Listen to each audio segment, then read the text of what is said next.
Welcome to this special talk about it's actually sort of book number 2, kind of sort of. My first book was co-authored. That was Hyde Park and the Gilded Age with Carney Reinfeldt. So this book is focusing on the Roosevelt homes of the Hudson Valley, and particularly the Hyde Park branch of the family.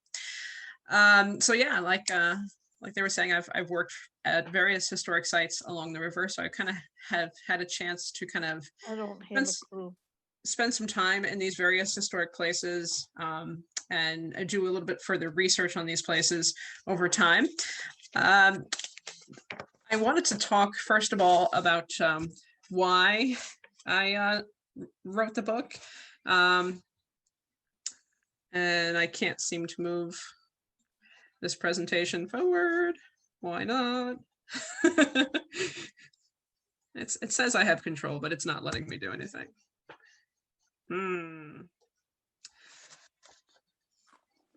Nope, not let. Okay. Now, sort of, kind of. All right. So why did I write the book? Number one, there was a need for it.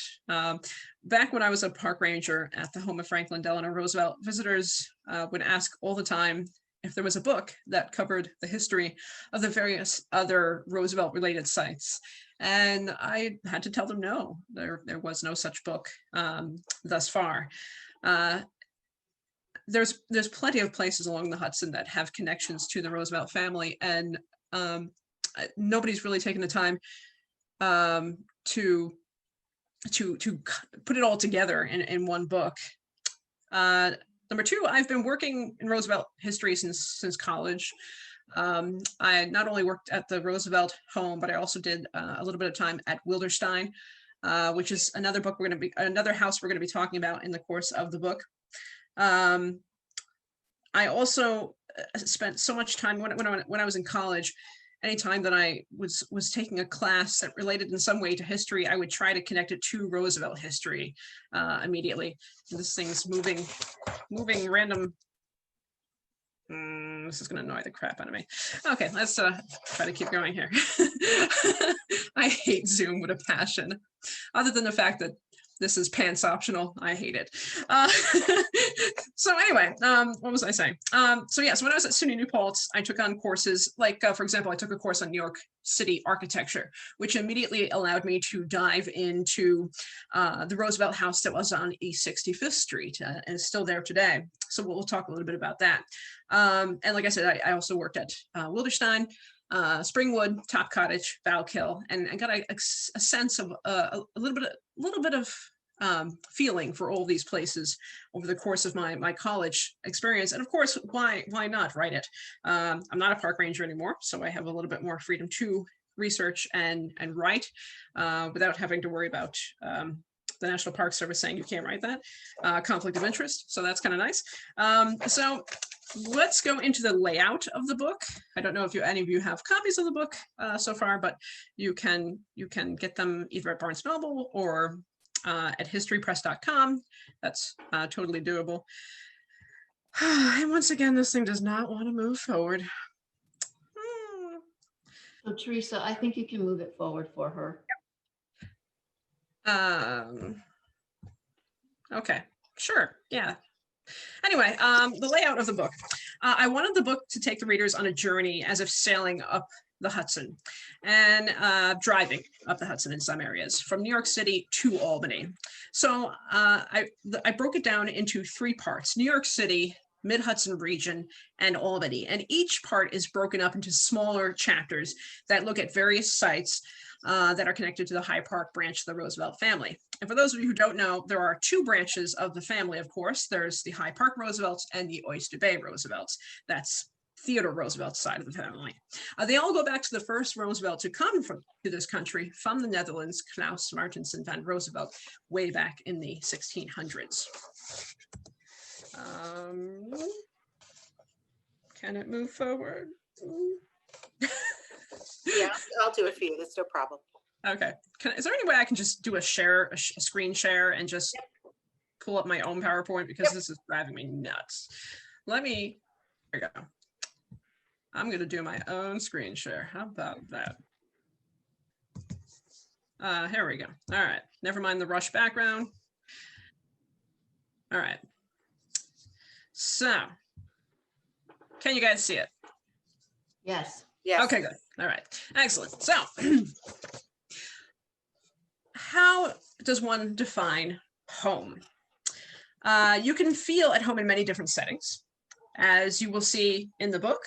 The preface that I wrote lays out many different options of what might be considered a home to any of us.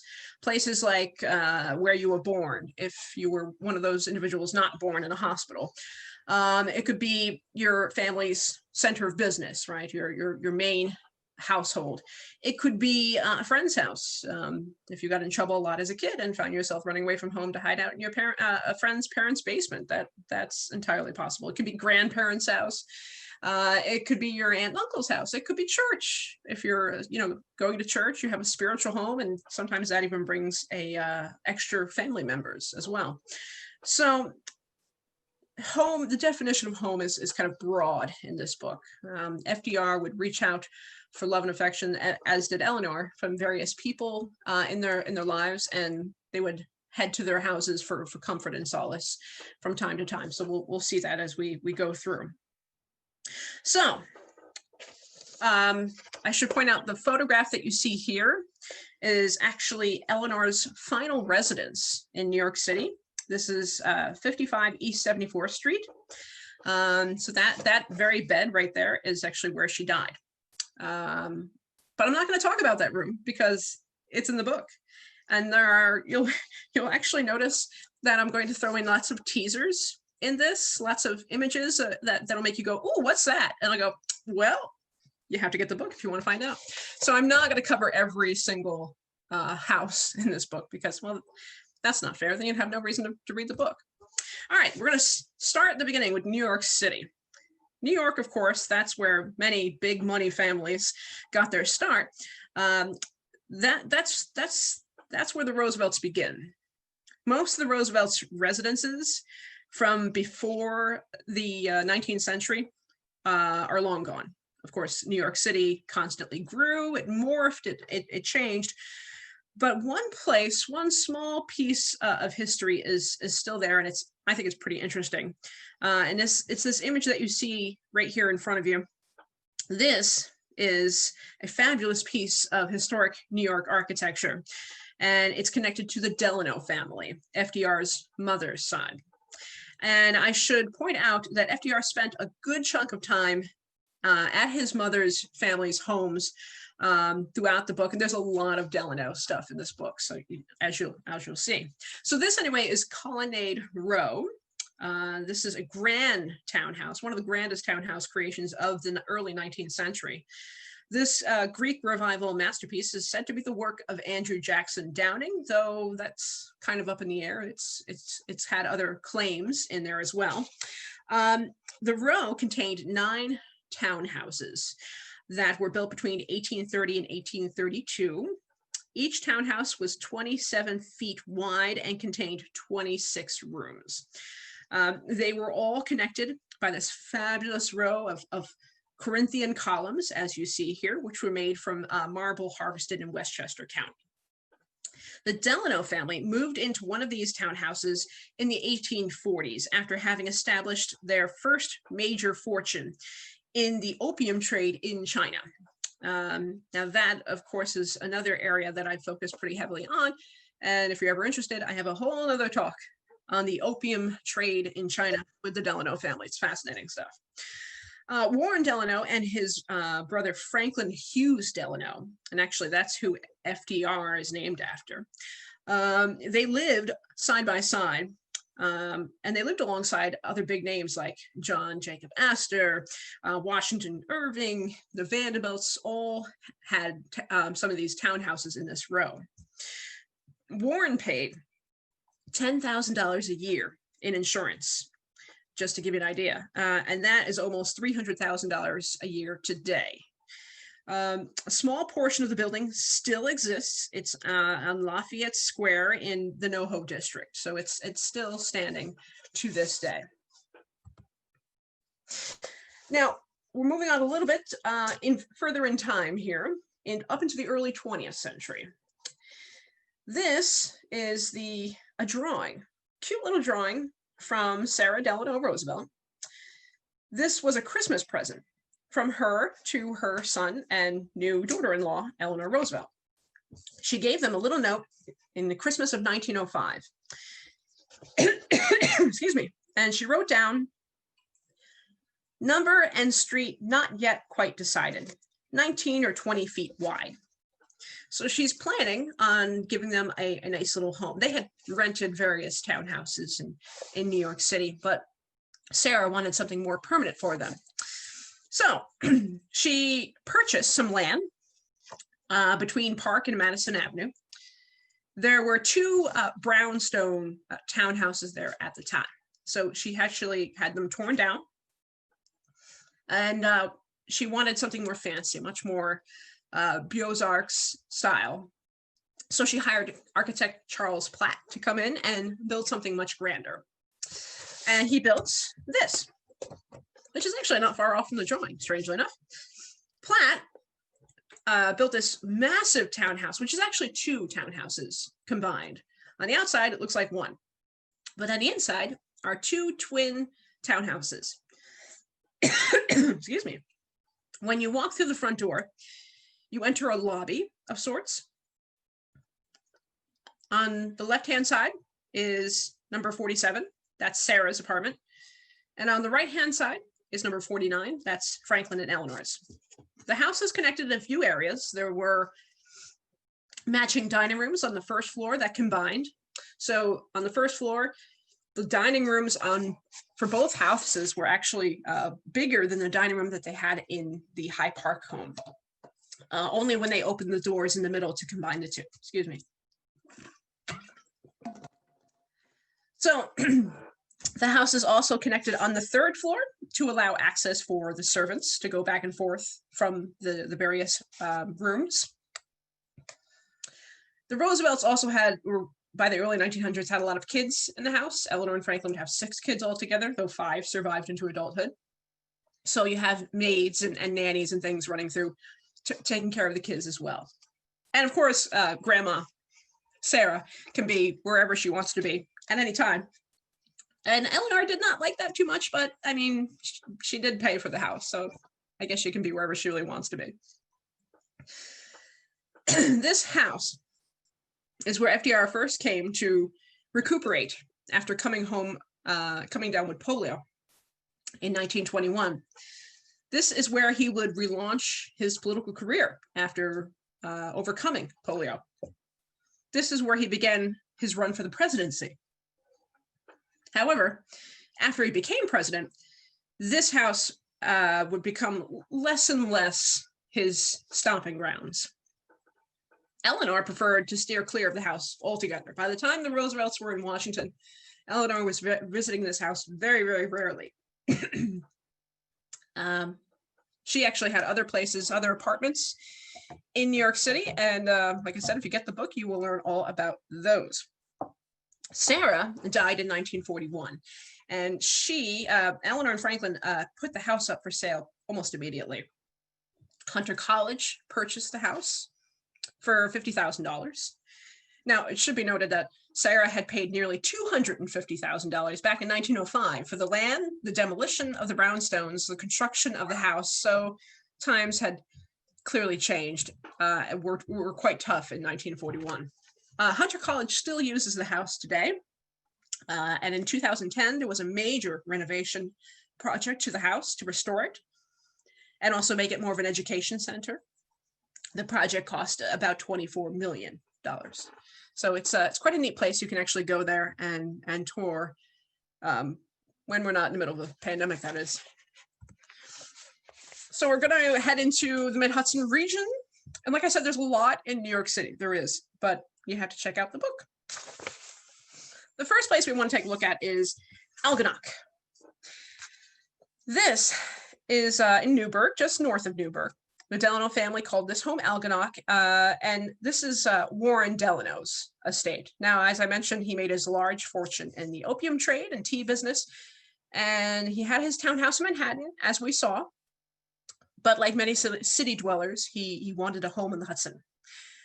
he was quite envious of his brother Franklin's house. Franklin had married an Astor, and hit the jackpot really, because he had the Astor wealth, and he was able to establish a huge mansion called Steenvilletje, which is also covered thoroughly in the book.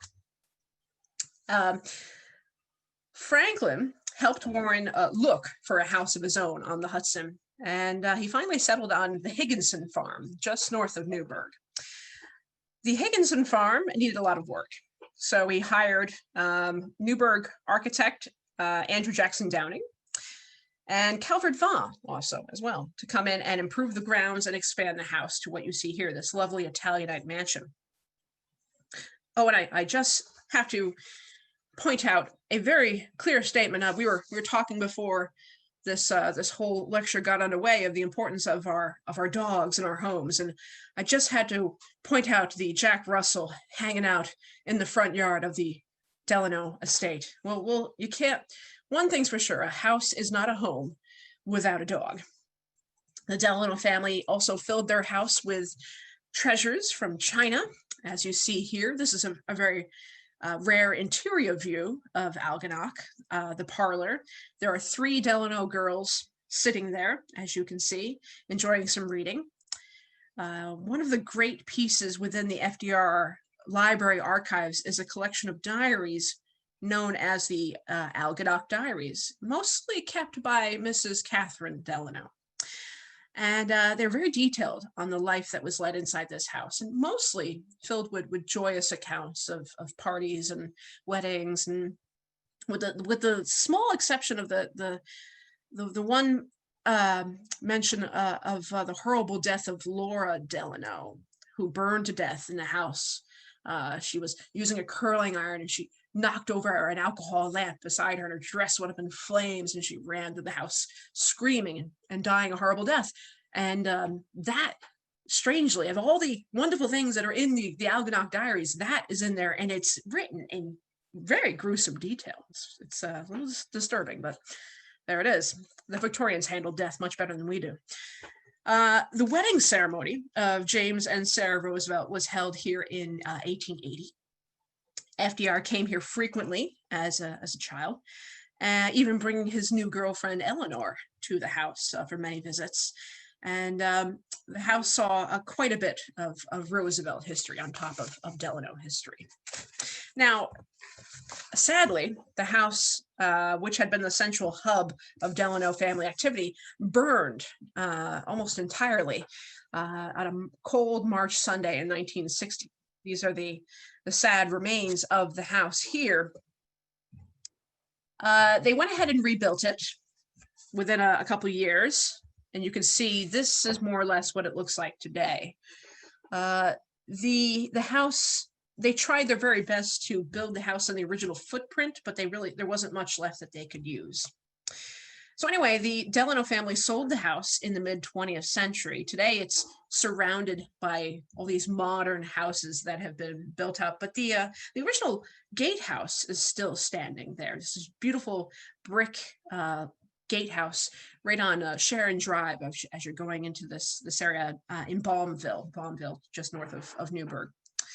So that's the Delano family home. Now, as we head into Hyde Park, which is really the main center hub of Roosevelt history, there's a lot of stuff to talk about here. And like I said, the Hyde Park chapter in the book will cover all of this. When it comes to Hyde Park, you see lots of important sites. You've got Mount Hope, you've got Rosedale. Rosedale is the image that you see here. We have the Red House, we have Springwood, Val-Kill, Top Cottage, and then I also throw in St. James, as it was the Roosevelt spiritual home, as well as my own, but I'm biased. But it all starts with James Roosevelt. That would be FDR's great-grandfather. One of the annoying things about the Roosevelt men, there's a lot of names that are used all the time. There's a lot of James Roosevelts and Isaac Roosevelts and James Roosevelts and Isaac Roosevelts, so it gets a little confusing. But James Roosevelt, FDR's great-grandfather, he comes up to Poughkeepsie in 1918, and he buys land from Arthur Smith. Mount Hope was built somewhere between 1818 and 1820, and it sat on a bluff overlooking the Hudson, near what is now the old greenhouses for the Hudson River State Hospital site. The property, there are no photographs of the original Mount Hope house, none that any historian has come across. We don't really have any plans of what it might have looked like either, because the house burned to the ground. It was destroyed by fire September of 1865. The Roosevelts were not at home at the time. And at the time, it was the home of James Roosevelt, FDR's father. He was living there with his wife, Rebecca Howland, and their son, James Rosie Roosevelt, that'd be FDR's half-brother. So the only thing that we have is there's a painting of Rosedale, the house we see here. And Rosedale, just off to the back, there's a little sliver of what we think is Mount Hope, and it most likely is, but it doesn't give us any idea of what it looked like. But this house, Rosedale, was built in 1832 by Isaac Roosevelt, FDR's grandfather. It still stands today and is actually being restored. I met the couple that have bought it and are getting ready to make it a home once again. Now, after the burning of Mount Hope, James Roosevelt made his way up Albany Post Road, just a couple of miles, and purchased the Wheeler house and farm after selling the land where Mount Hope was to New York State. And of course, New York State quickly built the Hudson River State Hospital, which James Roosevelt would serve on the board of. He was one of the lay managers who inspected the wards, actually, and was creeped out quite a few times, but he would take it very seriously. And in the meantime, he was looking for a new place to call home. Now, he had a couple choices. There was the Astor house that he was interested in, that was for sale up near Rhinebeck, but the Astors, their asking price was too high. So he went with the Wheeler house. It was about $10,000 less. And it also had plenty of room for a horse racing, trotting track in the front yard. He took his his trotting very seriously. So the original house was built by Ephraim Holbrook. What you're looking at right here is sort of an expanded version. Ephraim Holbrook in the 1820s owned this property. He and his wife, Nancy.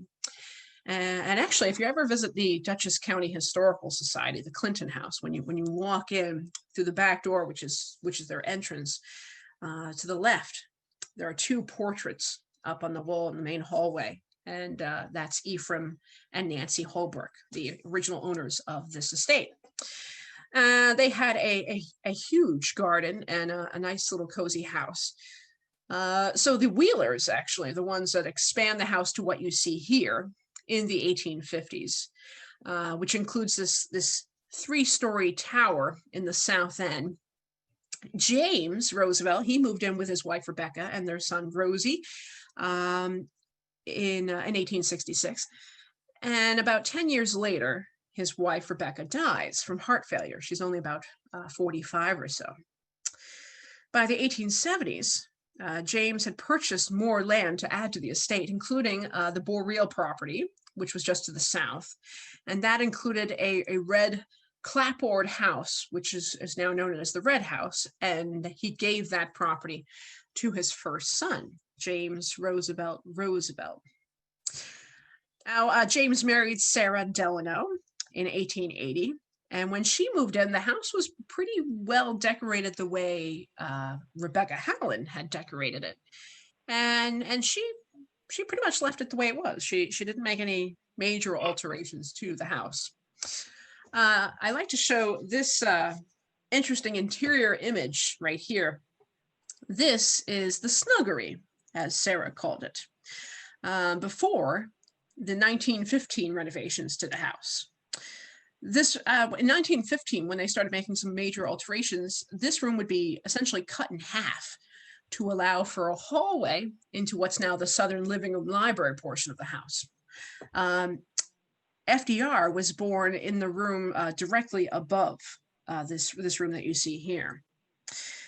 So when James Roosevelt died in 1900, Sarah took over the reins of running the estate. It's technically her house. It's not even really FDR's. It's Sarah's. She would own this house up until her death. FDR loved Springwood, of course, and he believed that his children should be raised here. So just as he had been, so they would. This when Franklin and Eleanor and the kids and Sarah and the servants were all piled into the original home, Sarah decided it's time to make the house bigger. So in 1915, that's when they started making major renovations to this house, which includes making this room that you see here much smaller. You can see a doorway off to the left, which goes into another room, and then you can see another door off to the left there as well. Now, today, if you enter the house and head right into that main hall, that room there is gone. So there were a couple of rooms that were cut out entirely to allow for a major foyer into the house, which is kind of interesting. And I don't know what the purpose of that room there off to the left is, but I wish there was another photograph of it. So this is photographs of the construction of Springwood. Both FDR and his mother oversaw the project. She hired architect Francis Hoppin to come in. She wanted Charles Platt, who had designed the townhouse on East 65th Street, but apparently he was busy. So they brought in Francis Hoppin to work on the alterations. Franklin hired his friend Elliott Brown to do the construction work, which is what you're seeing here. Here we can see two of the Roosevelt sons standing on the new porch that's being created, and piles of local fieldstone for the construction of the north wing, which is what you're seeing right here. So when it was all said and done, we have this fabulous porch. This is really where a lot of his great speeches would be made. This is where he would run for vice president. He would come and greet the people who had voted for him when he was finally president. This is where he would entertain world leaders like Churchill and the King and Queen of Great Britain and the Queen of the Netherlands and Madam Chai Kai-shek of China and so forth. So it's almost as if this porch that they've designed here is like a grand stage where a lot of his political endeavors would take place. And it really is if you ever stand on this porch, you can see how it sort of has this stage-like presence. Here we see a overhead view of the main estate. By the time FDR was president, he had greatly improved the family's holdings here. He had planted several thousands of trees. He purchased hundreds of acres of land surrounding farms and improved the farm road. Well, this is an aerial view that was taken right about 1932. This is before he added his presidential library, which would be down in the lower midsection of the photograph.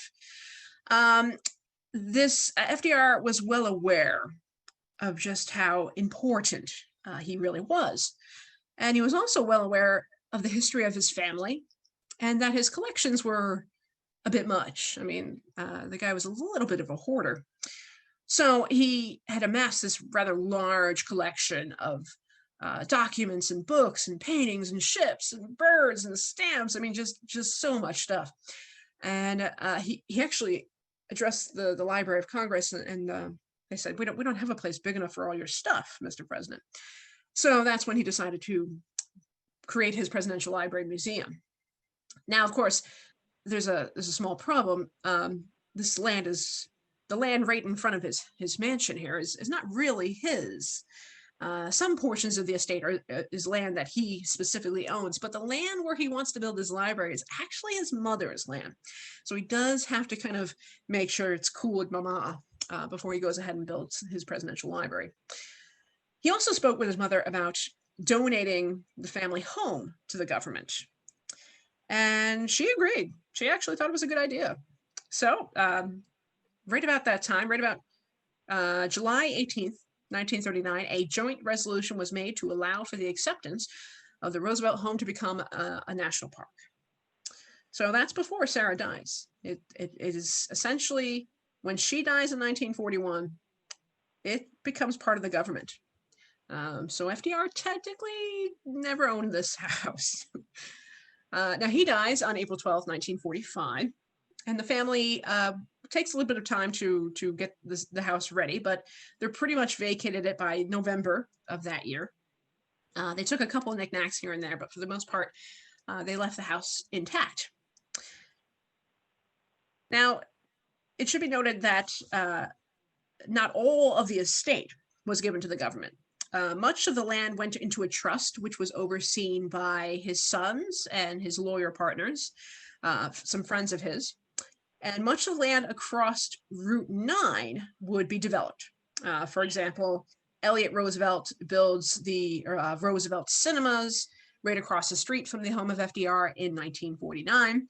Hotels, Howard Johnson Restaurant, which is now the Hyde Park Brewing Company, gift shops, all that pops up across the street from FDR's estate to accommodate the many tourists that were coming in. But that was all Roosevelt land after 1941. So by 1946, you have visitors pouring into the house. This is a great image. This is about April of 1946 when the first visitors are coming in. The admission fee was 50 cents. And within a year, over 500,000 people walked through the Roosevelt home, which is quite a big deal. Here we see the president's bedroom. You can see a barricade has been put up to prevent visitors from going too far in. You can also see his wheelchair off to the left. Most Americans had never seen his wheelchair up close before, so that was kind of a big deal. A lot of Americans didn't really even know to the extent that he needed that wheelchair. And I love the look of the lady in front. She's just got this look on her face like, oh my God, I can't believe it. I'm in his bedroom. Oh my God, this is so exciting. She's really excited about it. But I've always found this image particularly fascinating. Okay, so we're going to move on to Val-Kill, Eleanor Roosevelt's place, the home of her own, as she called it. And it's also a place of business as well, and a place where she gathers with world leaders to discuss major issues like human rights. So if there was anyone in the Roosevelt family who deserved their own place, it's Eleanor Roosevelt. Most of her life, she was living in other people's homes. She had no say on how these houses were run, how they were decorated, not until Val-Kill came to be. And Val-Kill, it wasn't really even her idea at first. It was a combined thinking of her husband, herself, and two new friends that she had made in the early 1920s, Marion Dickerman and Nancy Cook. Now, you might have heard the story that Eleanor, FDR, Marion, and Nancy were picnicking by a stream, the Val-Kill stream, in 1924. And it was suggested by FDR that the three new friends build a place of their own. And he said, I'll give you girls a lease on the land. You just got to build the house. So they did. We see here Eleanor Roosevelt in her later years with her dogs, Fala, who's laying in the bed there, and his grandson, Tamus. The full story of the creation of Val-Kill, the business, the cultivation of the new friendship, the breaking apart of the new friendship, there's so much drama. And it's a very complex story, and it's in the book. So make sure you get the book to check out the entire story of Eleanor and her friends. But I'm just going to cover some basic stuff here. This is Stone Cottage, designed by Henry Toombs, and with some input from FDR. FDR did have a way of throwing in his 2 cents. He was a big fan of Dutch colonial revival architecture. You can see it in just about every building he touches, especially in Dutchess County. Of course, the fieldstone wings at Springwood, his Presidential Library Museum, his little cottage, Top Cottage up on the hill. 6 local post offices, 3 local schools, all built with the same Dutch colonial look. So the guy loves architecture, but he only likes one kind of architecture. And he insisted on throwing in his thoughts on how Stone Cottage should look. It was finished in January of 1926. They threw a little party. Eleanor, Marion, and Nancy, Franklin, and their friends. And then, of course, also in this house, the beginnings of Val-Kill Industries started. Nancy was a very talented woodworker, and she had always wanted sort of a cottage industry creation. She wanted to make furniture. And the goal at the time, the mid-1930s, there was, or I should say the 20s, actually, there was an agricultural depression, if you will, going on in the area.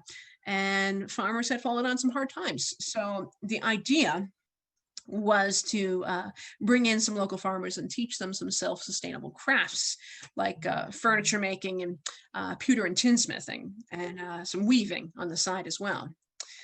So the factory, they started in this stone house, but then they realized they needed more space. So they ended up designing a factory building, which is, this is an interior image of the woodworking shop.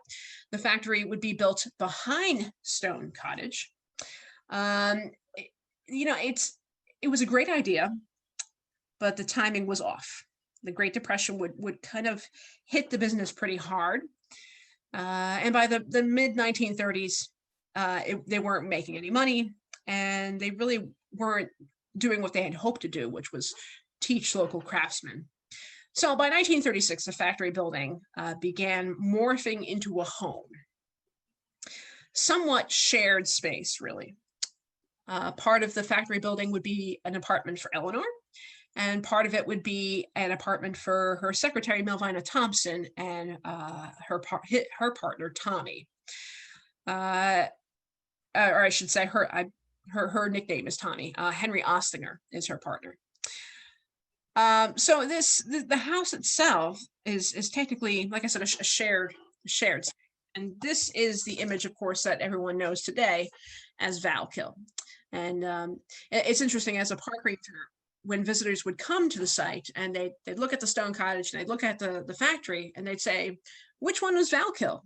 And my response would always be yes, because it's all Val-Kill, really. But if you want to get technical, the factory building that you're looking at here is really Eleanor's home. So this is what she would add these cute little porches on the side. She would throw in some knotty pine walls and some cheap cardboard tile ceilings, and voila, it's a house. And it's quite neat, but you can tell as you walk through it, the original purpose was clearly not to be a house. It was something else entirely. But this is truly where Eleanor would live out her later years. She didn't die here. She died in her townhouse in Manhattan, but this is a place that she loved very, very much. Now, I'm going to skip over talking about Top Cottage, even though technically it's my favorite of all the Roosevelt homes. I always loved giving tours there. I always loved spending time there, and I could see why FDR enjoyed it so much. But if I take the time to talk about Top Cottage, we'll never get out of here. So I'm going to skip over Top Cottage because I tend to talk about it too much, and we're going to move on a little bit. And like I said, it's in the book. Okay, moving on. This is another thing I could take a long time to talk about, but I'm not. I'm going to restrain myself. This is Laura Aunt Polly Delano. We're going to look at a home, the home that she called her home. It's a fabulous house. I would love to write a book about Laura because she is a character. I mean, every family has a nut job, right? We all know every family has a nut job. So if you were going to refer to a family member of the Roosevelts as the nut job, I think it would be Laura. She was quite the character. In the 1940s, she had bright purple hair. She painted a widow's peak at the center of her forehead to exaggerate what was going on up top. She wore crazy jewelry, made really strong cocktails, told great jokes, and was great for gossip. FDR loved having her around, if nothing else, for the great commentary that she had to offer. And she embodied the idea of a dog making a house a home. I don't think this woman was ever without a dog, like ever. And you can see this photograph here is, I mean, just pure happiness. So just across the road from Southlands, which is that big horse farm south of Rhinebeck, right on Route 9, you will find a road right across the street from that called Delano Drive. The name is no coincidence. This is where Laura Delano had 150 acres and a fabulous house called Evergreen Lands. This is it. A Tudor Revival mansion that was the work of John Russell Pope, who also designed the Jefferson Memorial and the National Archives building in Washington. This house is where FDR brought Prime Minister Winston Churchill for a little get-together. And it's also where Churchill spat out his cocktail, which is what Laura gave him. Now, the story is quite fabulous. And I had the pleasure of sitting on the porch where it all took place. Back when I was in college, I was studying the Delano family, and the woman who had owned this house at the time called me up and said, "Oh, you must come up. We must have tea together. I love the Delanos too. I have Laura Delano's house." So I was there in a second, and we sat on the back patio. And I said, "Is this the spot where Churchill spat out his cocktail?" And she said, "Yes, it is." You see, FDR brought Churchill up here to spend time in this lovely English Tudor house and hang out with his fabulous cousin Laura. And Laura, like I said, was famous for her cocktails. She offered Churchill a cocktail, which he declined because he's not much of a cocktail guy. He's, straight up Scotch. So Laura didn't like the fact that he had declined on the cocktail. So she went ahead and fixed up the drinks anyway and brought the drinks to Churchill and Roosevelt. And of course, the two men are very focused in on their discussion. And Churchill grabs what he believes is a Scotch and takes a sip and tastes one of Laura's outlandish cocktails and spits it out across her porch and says something along the lines of, "What the bloody hell is that?" So FDR had made a mental note at that point not to let Churchill and Laura hang out together anymore. But it's a great story, and it's a great house, and it was up for sale a while back. I know it was bought by somebody, I don't know who, but it's quite a nice place. Now Laura lived here until her death in 1972, and the land around the house was sold into lots. There's not much left. It's mostly, there's all these mini mansions back there now. This house was, like I said, for sale recently. Of course, it's in private hands. It's not open to the public. But it's quite a nice place. And I know FDR loved driving up here to see his cousin. She was a first cousin, by the way. So very, very close indeed. Speaking of cousins, and also up in that neck of the woods, if you cross over 9 and head down towards Rhinecliff, you come across Wilderstein, Daisy Suckley's family's home. Now, I'm not going to go too heavily into this. The house, of course, once again, is covered in the book. But I think it's a really, really great place worth seeing. Of course, it is a historic site today. It is privately, it's not a national park. It's a private organization that owns and operates it. It's fabulous. They're doing such great work to restore it. It's been repainted on the exterior. They're working on restoring the second floor to at some point get that open for tours. It really is such a neat house. And the Suckleys, they never threw anything away. I mean, the house is just chock full of history and goodies. I had an internship there when I was in college, working in their collections with Dwayne and Linda Watson, who are just the most amazing people.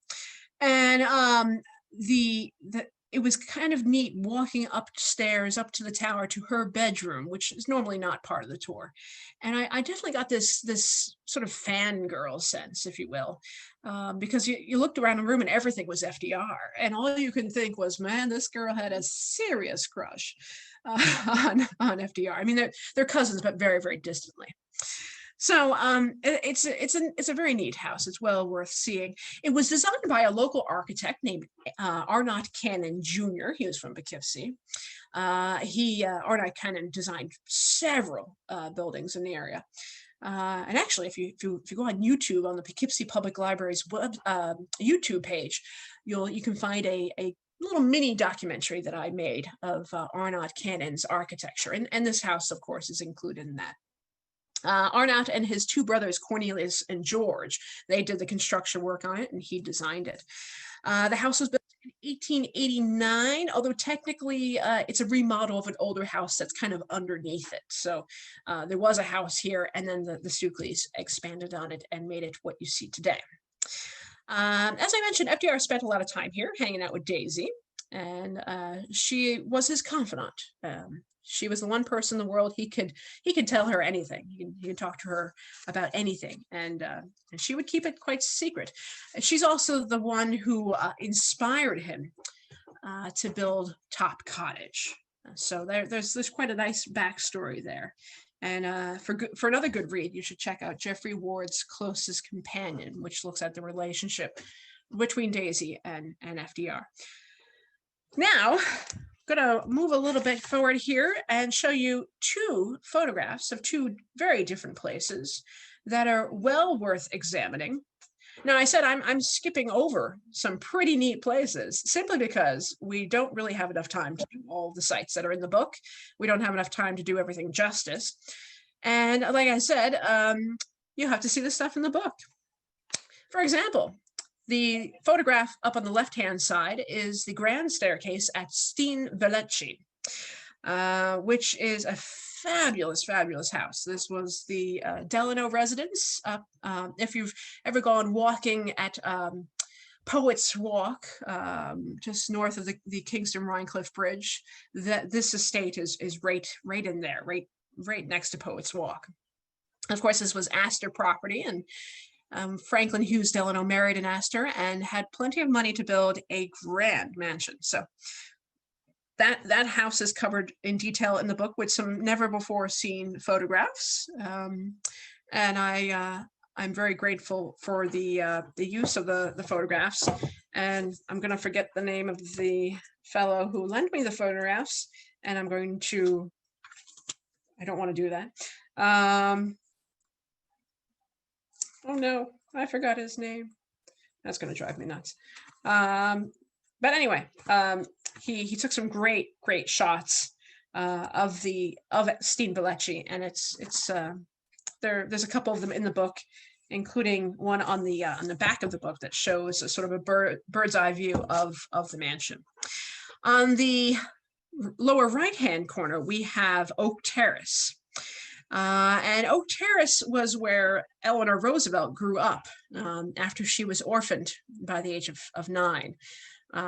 She grew up at her grandmother's estate. This Oak Terrace is part of the Livingston family holdings. And Eleanor is, of course, a descendant of Robert Livingston, one of the early patriots of our country, one of the founding fathers of New York. And so the Eleanor had some real close ties to a lot of these old Livingston houses, and Oak Terrace is one of them. And once again, this is another one of those houses that is covered in detail in the book.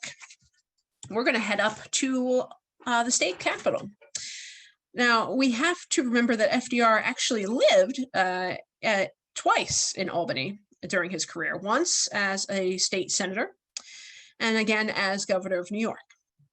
Now, when you are a young state senator back in those days, you stayed in hotels at first, like the Ten Eyck Hotel. That was a big hotel, was very famous at the time, known for its luxury and its convenience to the state capitol.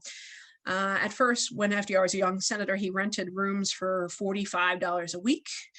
And he and Eleanor eventually ended up renting a house, the house of Mr. Sturdy at number 248 State Street, which they rented for $400 a month, a bit more pricey. But if we fast forward a bit into the 1920s, after FDR recovers from his fight with polio, he is asked by Al Smith, the then governor of New York, who was running for president. He wanted FDR to consider running for governor. FDR was successful in running for governor. Of course, Al Smith, sadly, was not successful in running for president. So it wasn't actually easy originally for Smith to convince FDR to leave the comfort of his beloved Warm Springs, Georgia. Warm Springs was where he had been recuperating from polio. He was swimming his way back to health down there. So in order for Smith to entice FDR to come back into the political game, he suggested that one of the greenhouses at the governor's mansion in Albany be converted into an indoor swimming pool. And so that's what they did. They started working on that. And here we have the greenhouse that was converted into a swimming pool just for FDR. It's an excellent swimming pool, actually, good for any time of the year, nice and warm.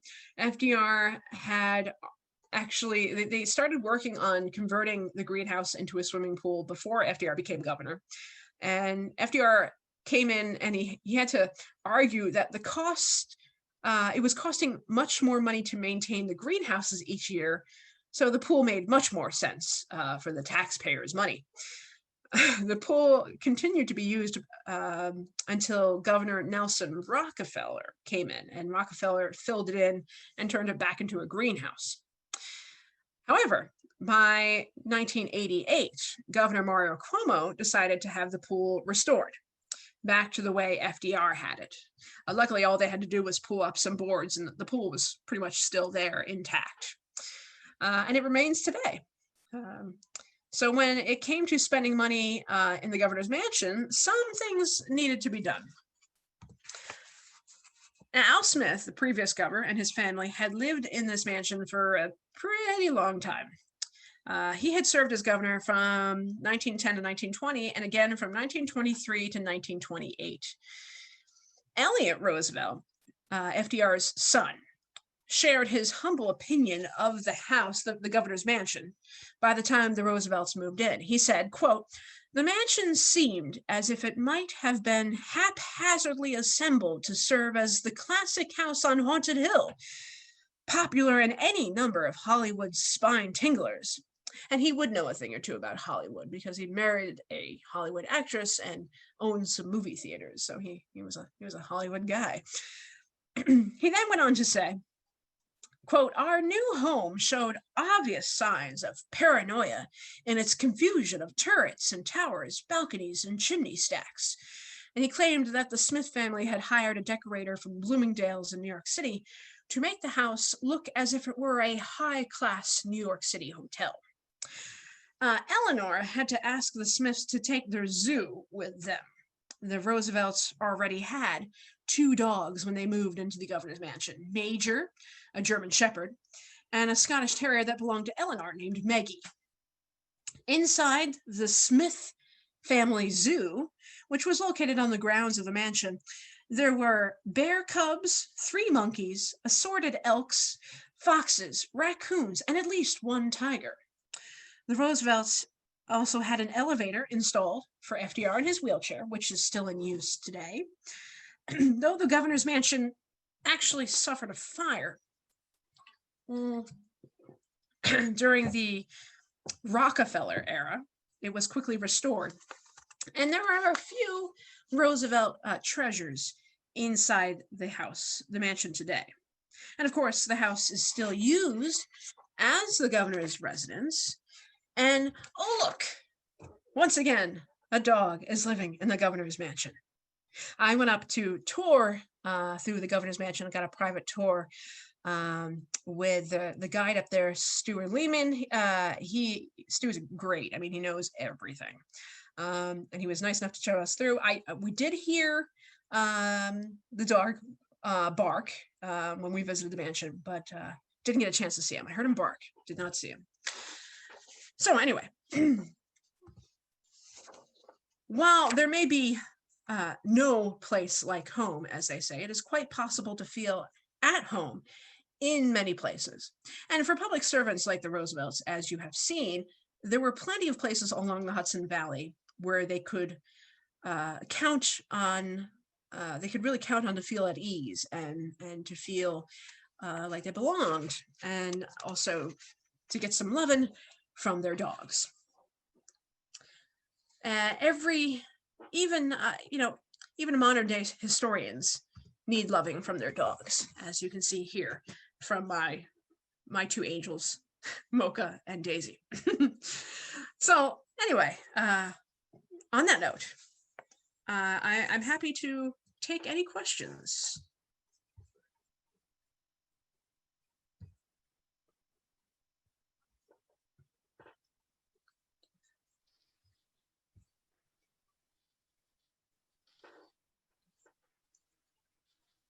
So, Wow, Shannon, and this is what a fabulous talk. We are, yeah, I've learned a lot. So really, really great.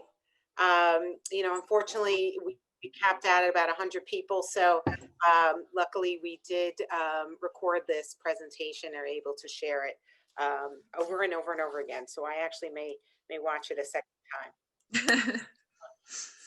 Kathy, did I unmute? Where did I see you? Yeah, I'm still here. Yeah, Shannon, that was great. I learned a lot of little interesting tidbits that I didn't know.